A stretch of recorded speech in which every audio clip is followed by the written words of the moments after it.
Hello, and we are back, and you're listening to Peter Schiff Show, and I have my guest on the line, Robert Murphy from Hillsdale College, as I mentioned earlier on, he has challenged Paul Krugman to a debate similar to, I guess, my challenge. Maybe his is more formal, I don't know. But anyway, Bob, I want to talk to you about your Krugman challenge. How did you make it, and what is the status? Well, thanks. I'm glad to be here. I just made one of those animated cartoon videos that people have been doing on the internet and put that up on YouTube. It was sort of an amusing thing, and it was a scene of like two office workers who are into Austrian economics talking about it. And if people go to KrugmanDebate.com, they can see it. The challenge right now is just saying that I had this formal campaign set up online where if people pledge money, they don't get billed until Krugman debates me. And then when he debates me, all the money goes to a food bank that's in New York City. So if you just think about the position I'm putting Krugman in, if he doesn't debate me, there's all this money from right-wingers that could be going to feed hungry New Yorkers. And as of right now, there's about $54,000 that are pledged. So the idea is if we just get the pledge total up, it's more and more just hanging over his head that why don't you debate someone on Austrian versus Keynesian business cycle theory? Yeah, I can't get him to appear with me on any television shows. I can't. I really wanted to debate Alan Greenspan. That'd be my ideal debate. I offered to pay double his speaking fees. I'm not even sure what they are. I think it's expensive to get Greenspan to speak. Well, yeah, I think you're right, and that's the problem with these guys is I heard someone one time, like a student, when Krugman was signing books or something in a public forum, in the back say, hey, why don't you debate someone who's, represents Austrian economics? And he just, I don't remember his exact words, but it was something to the effect that, look, I know this sounds elitist, but it's not worth my time to debate those guys. Every serious economist knows those guys are nuts. And so, all the serious economists that got it completely wrong? Well, yeah, that's. What constitutes a serious? I guess a serious economist is defined as an economist who gets everything wrong, an economist who is a complete, a cheerleader for the, phony economy. Although in Krugman's defense, Krugman did say that we had problems. He ended up being right, but for the wrong reasons. Well, he's a strange case because you're right. He's been patting himself on the back for calling the housing bubble. But if you go and look at his writings several times from 2002 onward, he was calling for a housing bubble because he thought that was the only way to boost aggregate demand. Oh, yeah. He early on, he wanted a housing bubble. He said we need the Fed to get housing prices to come up so we can get more demand. See, all the Keynesians know is demand. More demand, more demand. And they don't understand that demand is meaningless without supply. And you don't get supply just because you have demand. It's actually the other way around. They completely discount production and savings, and they just think as long as people spend money that goods are going to magically appear. Yeah, you're exactly right, and they're overlooking the fact that there's a capital structure to the economy, that you don't just have finished goods just magically appear because someone wants to buy them. Like you say, production takes time, and you got to transform resources into intermediate goods over a period of years, and that's really the distinction between Keynesian versus Austrian business cycle theory. In his models, they don't even pick that sort of thing up. I know, and in his mind, you would think, why are any countries poor? I mean, it's just because governments aren't spending enough money, according to Paul Krugman, that all you have to do to create economic growth is to crank out money off a printing press. Yeah, it really is funny that all the Keynesians nowadays, I've seen them literally say, look, the only thing that's wrong with the economy right now is just there's not enough nominal spending. And that's just a matter of just literally, it's just crude as just throw money at the solution and that'll fix it. It doesn't matter what we spend it on. What's crazy is that you could look at the U.S. economy over the last 10 years and say that we suffer from a lack of spending. We bought everything in sight. There was an old expression, shop till you drop. We did it, right? we bought everything that we couldn't afford. We ran massive trade deficits. We had a savings rate that went negative. Everybody bought everything, and we had a recession anyway. And their only solution is, well, we need to buy more. Buy more what? We already bought everything. How much more do we need? Especially, Americans are broke. They're still suffering from all the debt, from all the stuff they already bought. How are they supposed to buy more? And Krugman's solution is, well, if the American people are too indebted to spend, then the U.S. government should go into debt and spend. But where does Krugman think they're getting the money?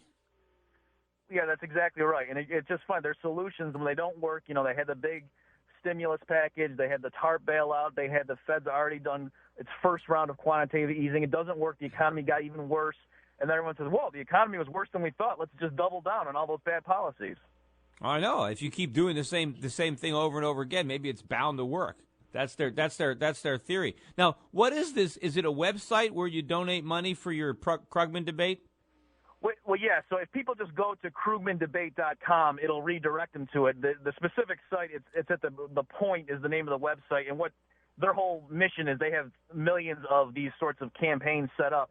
The idea is like you give your credit card stuff there, but it doesn't bill you until the specified conditions are met. So for this campaign, the condition is that he debates me on Austrian business cycle theory versus Keynesian. Right. So yeah. And is there a date? Is there a date that he has to accept the challenge, or is it just in perpetuity?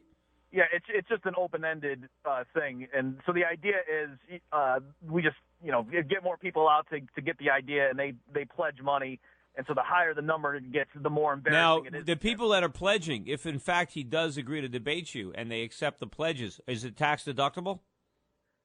Because it's going to a charity. I believe so, but I'm not positive of that. But I believe so because your money is literally going to a food bank in New York. Yeah, City. you might want to check that if it is a legitimate tax deductible charity, because that might encourage even higher dollar pledges. Oh, that's a good point. Yeah, I mean for sure the charity itself is it's like the biggest nonprofit food bank in New York City. That's why I picked it. Mm-hmm. Yeah, well, that's good. How many individuals have donated, have pledged that money? I believe around 850 so far. That's good. So, yeah, the typical pledge is like $20, $25, but there are many people who have pledged $100, and a few have even done $1,000, and I know them, so I know that like they're legitimate pledges. Mm-hmm. Yeah, well, that sounds good. Maybe I'll pledge $1,000. I'll get on there. I haven't even done it yet. Well, we certainly welcome your support because, like I said, the point is, like, the bigger it gets, the more it turns into a news story. Like, I've been contacting, local newspapers in the New York area, and the food bank itself, I think if it breaks like 75,000, I might just have them give a press release saying. Well, maybe what would be nice is try to have some of the people that would be getting the food. Maybe get pictures of them. Oh, we're hungry. Come on. Yeah, come on, Paul. Just debate the guy already. Maybe come give him like a little give him a little taste. Come by with like a little tiny bit of food. Oh, you can't have this. You can only have this with Paul Krugman. Yeah, I mean, so give them Paul Krugman's address so they can go by his house and say, look. Yeah, I mean, there's a fine line between being clever and being obnoxious. So hopefully we don't go over that line.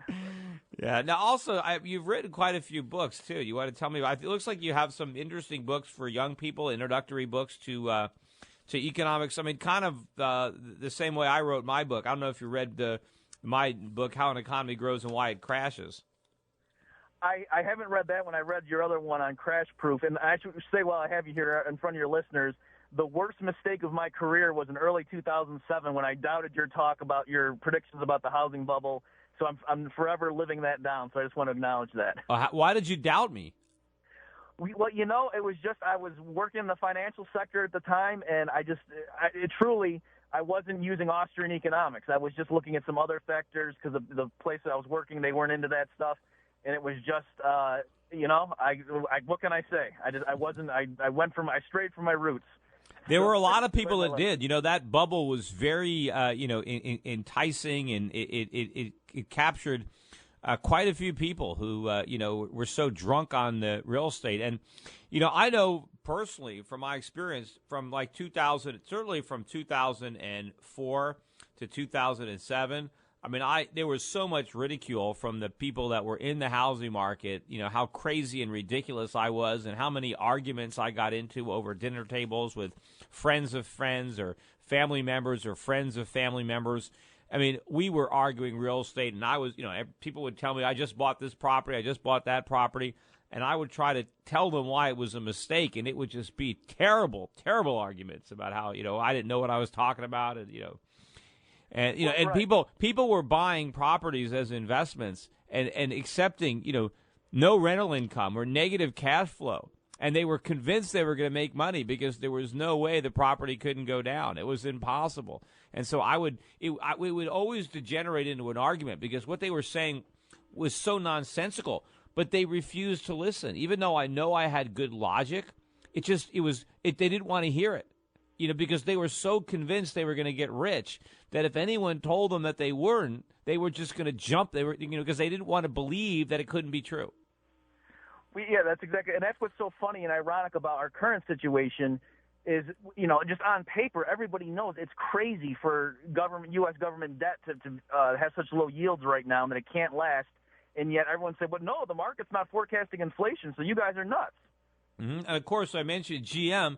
The reason GM is able to sell all these cars is because their customers are able to get financing at cheap rates from the government based on how these low interest rates are. You put a real interest rate out there for auto loans, they got no customers.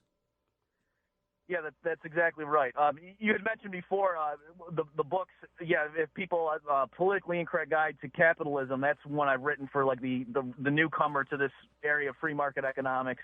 And that's, you can get that on Amazon. That's a lot of people say that's what got them into free market economics, just try to break things down.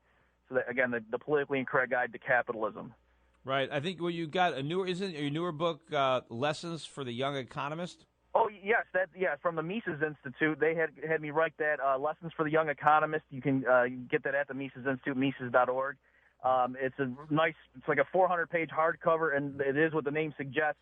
We wrote that for basically junior high to high school level. It's supposed to be like the book you give to somebody before they get into, Milton Friedman or Murray Rothbard or some of the other, actual economists. This is a book to really just, good primer. You wrote one, The Politically Incorrect Guide to the Great Depression and the New Deal. Nothing upsets me more than to hear the Keynesian, the statist, try to rewrite history with respect to the Great Depression and the New Deal, how the Great Depression was caused by Hoover's reliance on the free market. Hoover did nothing. We had a depression. Roosevelt came in and got us out of it. Oh, yeah. What's funny is you don't even need to go to the history books. If you just think through what their story is, they, according to history, all the presidents were laissez-faire guys up until FDR. But if that's true, then why was Herbert Hoover any different, right? So their story doesn't make sense. What does make sense, and what I explain in the book, is that Hoover was a big government man. He had like a mini New Deal on his watch, and that's why the Depression was the worst in U.S. history. Well, exactly. And then Roosevelt actually ran against, when he ran for office, he ran against the big government policies of Hoover, so he promised change, yet when he got into office, he didn't change anything. He just expanded what Hoover had already been doing. You're right. I have some quotes in the book on there from the 32 campaigns, precisely that effect of Roosevelt saying that Hoover, never in peacetime history of the United States has someone spent so recklessly as my opponent. And that's FDR talking about Herbert Hoover, which just completely reverses what we all learned in grade school. Right. And, of course, isn't that deja vu? Isn't exactly, didn't Obama criticize Bush for the same reason and then occupy the White House and outspend him? Exactly, and of course now all Obama's defenders are saying, well, the reason the economy is so bad is because George Bush was a believer in laissez-faire. Yeah, I know. It keeps the free market gets discredited time and time again, even though it's not the free market, but government intervention in the free market that causes the problems. But it's always the market that gets stuck with the rap for the problems. Anyway, stick around. We got a commercial coming up, but we'll be back momentarily for another segment.